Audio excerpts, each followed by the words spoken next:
Assalamualaikum warahmatullahi wabarakatuh. Om Swastiastu, Namo Buddhaya, salam kebajikan untuk kita semua. Kembali lagi di channel Sri Kandi NKRI.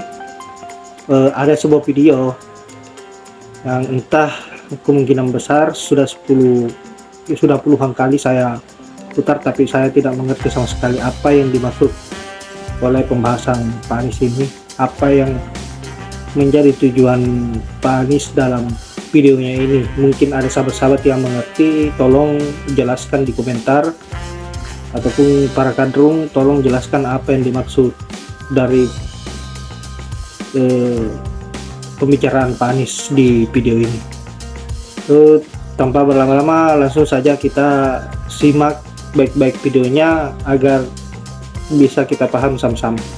Sangat buruk di hari itu, tapi di hari-hari sebelumnya, di hari-hari sesudahnya, itu kita menemukan kondisi yang landai. Pasti ada sesuatu hari itu.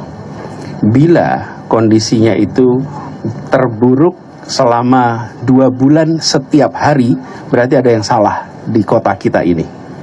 Tapi bila ada satu hari di situ buruk sekali, kemudian hari-hari berikutnya itu kembali seperti normalnya Jakarta, pasti ada sebuah peristiwa yang terjadi di hari itu.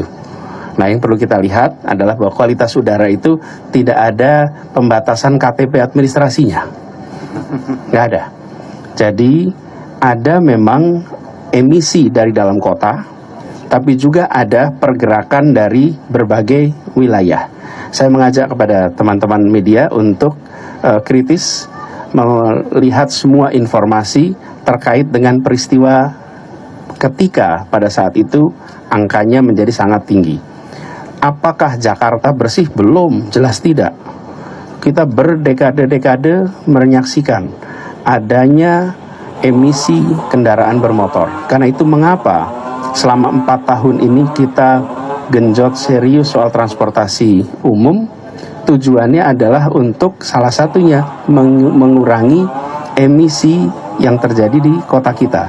Kemudian yang kedua adalah kewajiban untuk uji emisi. Uji emisi juga salah satu untuk mengurangi dampak negatif dari kendaraan bermotor yang beroperasi di Jakarta. Jadi kita lakukan langkah-langkah untuk mengurangi emisi di kota kita dengan transportasi umum dibangun, dan alhamdulillah peningkatan penumpangnya tinggi sekali. Yang kedua adalah dengan uji emisi, sambil pada saat yang sama kita juga berharap kawasan-kawasan sekitar Jakarta itu ikut mengurangi, karena ketika terjadi polusi udara di tempat manapun bisa terbawa ke Jakarta, sebagaimana juga kalau ada polusi di Jakarta bisa terbawa keluar Jakarta.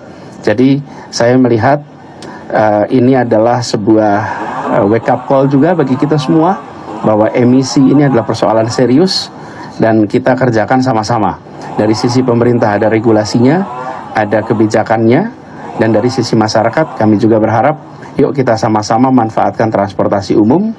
Dan dari sisi pemerintah pusat kami juga berharap untuk memantau sumber-sumber polusi yang ada di sekitar Jabodetabek yang memiliki dampak pada kualitas udara di Jakarta, gitu ya. Pada prinsipnya adalah menurut saya nomor 1, keterbukaan tentang penyebab itu penting. Jadi tentang penyebab, sehingga isu polusi udara ini menjadi isu yang menjadi tanggung jawab tiap-tiap kita. Mari kita kurangi emisinya, bukan hanya di jajaran pemerintah saja, tapi kita semua, termasuk industri, termasuk pembangkit-pembangkit energi.